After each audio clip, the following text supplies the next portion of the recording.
Good afternoon, all. Welcome back to my series called The Medical System, an inside view of what is going on with the medical system that is contributing to medical errors being the third leading cause of death in the United States.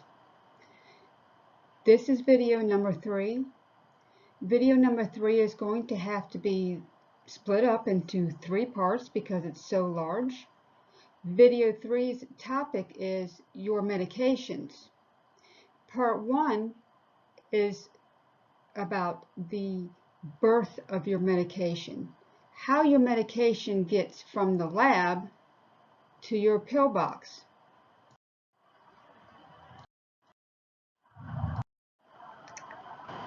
Did you know that after a new drug is released to the public, there is a 1 in 5 chance that it's going to cause a serious reaction? I wanted to discuss a widespread class of medication that is being used in the United States. This drug classification is called proton pump inhibitors.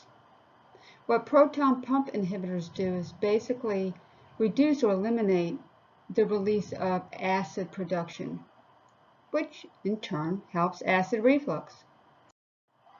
Under this classification are medications such as Prilosec, Nexium, Prevacid, and there's others.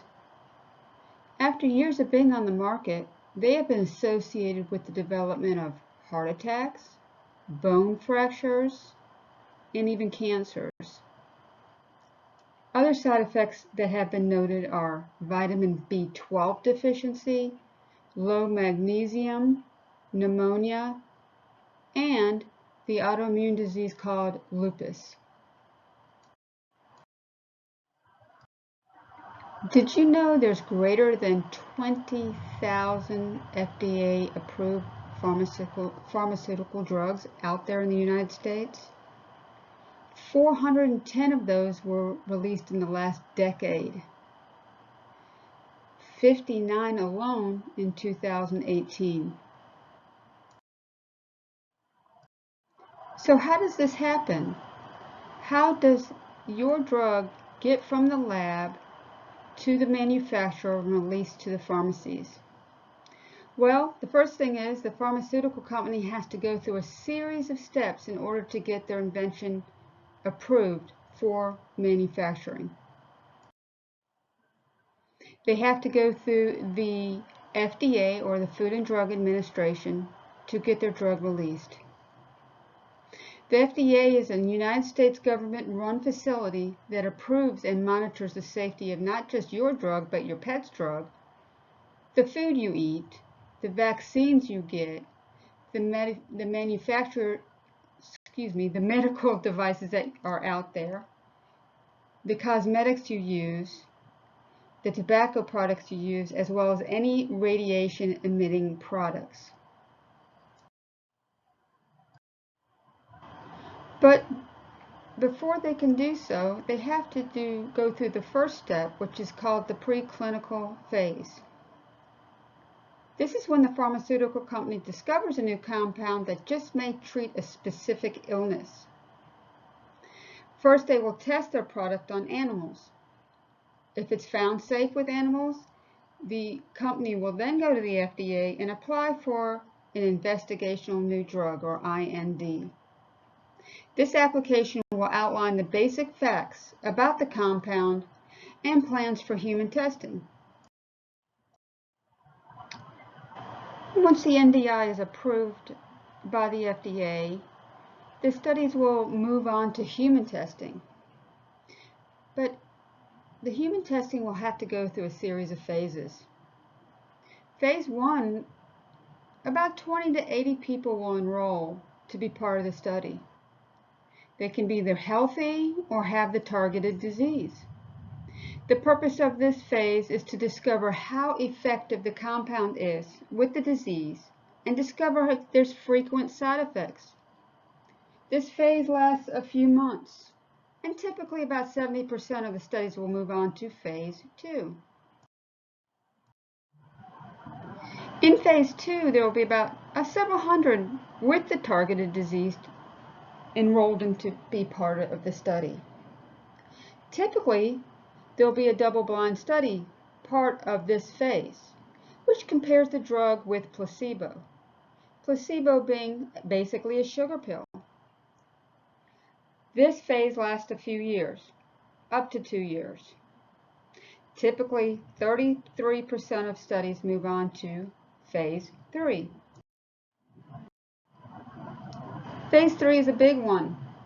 300 to 3,000 individuals who have the targeted disease will enroll into this study. This phase monitors for adverse reactions and whether the drug actually works. During this phase, the drug company will complete what's called a NDA, or New Drug Application. This application outlines the findings of the studies and how long the drug will be marketed, and how the drug will be marketed. All NDAs are reviewed by the Center of Drug Evaluation and Research, which is part of the FDA. They have 60 days to review once it's submitted. Once the FDA reviews the proposed labeling, how the communication of the new drug will get to the prescribers, and looks over the manufacturing and the manufacturing facility and deem it safe, the drug is released. After the drug is approved and released to the public, there's still a phase 4. That's called post-marketing risk assessment. This requires manufacturers to submit periodic safety reports on their drug.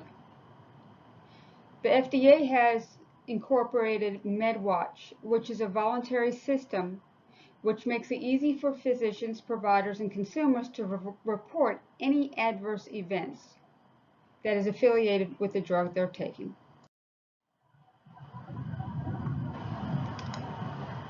The slightly frightening thing is that in 1992, the FDA released the Prescription Drug User Fee Act. This enables the drug companies to get their drug passed quicker in hopes to save some lives quicker. Seems like a good idea, right? In many cases, it is a good idea. Somebody may be waiting for a drug that could save their life or their family's life. But what about the long-term effects? Did you know from 2001 to 2010, 222 drugs were approved for manufacturing? 123 of those had post-marketing safety events. 71 needed FDA action. 61 of those resulted in black box warnings, which are serious warnings such as possible suicide risk, possible adverse like bleeding, and other adverse events. 3 of the 123 were eventually removed from the market. In 2020, 344 drugs have been recalled or temporarily removed from the public for a variety of reasons, primarily due to drug contamination. 10 drugs over the years have been permanently taken off the market. That is after 1 to 35 years of it being on the market and prescribed to the public. One of those being Vioxx. Vioxx was an anti-inflammatory that was used for pain, and it worked. It was pulled after 20 million prescriptions were handed out, resulting in 28,000 heart attacks. Accutane is another one. It was prescribed for acne. It was prescribed from 1982 to 2009. It was taken off the market because of increased miscarriages, inflammatory bowel disease, the high risk of depression, and suicide. The scary thing is, the generic, it's still out there. Let's talk about a classification of medications. that was released by the FDA for approval for pain. It was the miracle pill for pain. Opioids. Under this classification are drugs such as Percocet, Vicodin, OxyContin, and there's others. Over the years, it's been found to be extremely addicting after many patients have been prescribed it. Eventually, the DEA, or Drug Enforcement Agency, and the FDA started to tighten the reins of prescribing, making prescribers fearful to prescribe the medication, resulting in many addicted patients to be left in the dust. Not knowing how to or unable to afford to go to a detox facility, patients turn to the streets. Yes, heroin. Why? Because heroin does very similar to the opioids, the pharmaceutical medication. And how many ODs have there been over the years? This is a graph that depicts how many ODs there have been per 100,000 since 1999 going up to 2020. Can you see the dramatic rise?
Ranitidine, or Zantac, approved in 1983 for the treatment of acid reflux. It was removed in 2020 for high NMDA levels, which is a chemical that can cause cancer. In 2019 alone, there was 13,000 prescriptions given out in the United States. The FDA Adverse Event Reporting System received a total of 73,240 cases with negative effects of Zantac since 1983. This includes over 55,000 serious cases, almost 5,000 deaths, and 66% of total cases were linked to cancer.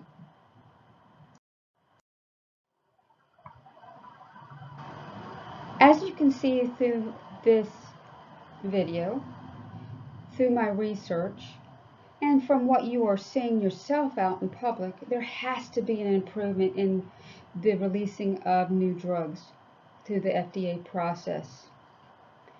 Now, I have to say, many drugs save lives. I am not anti-drug at all. However, many have ended lives. The process from lab to pillbox needs to be improved. The process of alerting prescribers of a potential problem with a drug needs to be improved. Long-term research needs to be improved. The public does not need to be the long-term research, and we do not need to be the drug companies' guinea pigs.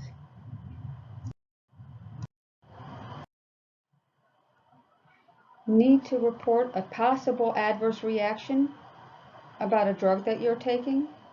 This link, as well as all my research links, will be posted on my YouTube video. So, do you have any questions? Do you have any concerns? Do you have any positive or negative stories that you have had with a specific medication or medications that you're currently taking? Please comment in the YouTube video about your experiences. My next video, part 2 of video 3, will be all about the pharmaceutical industry. Thank you for watching my video. See y'all next time.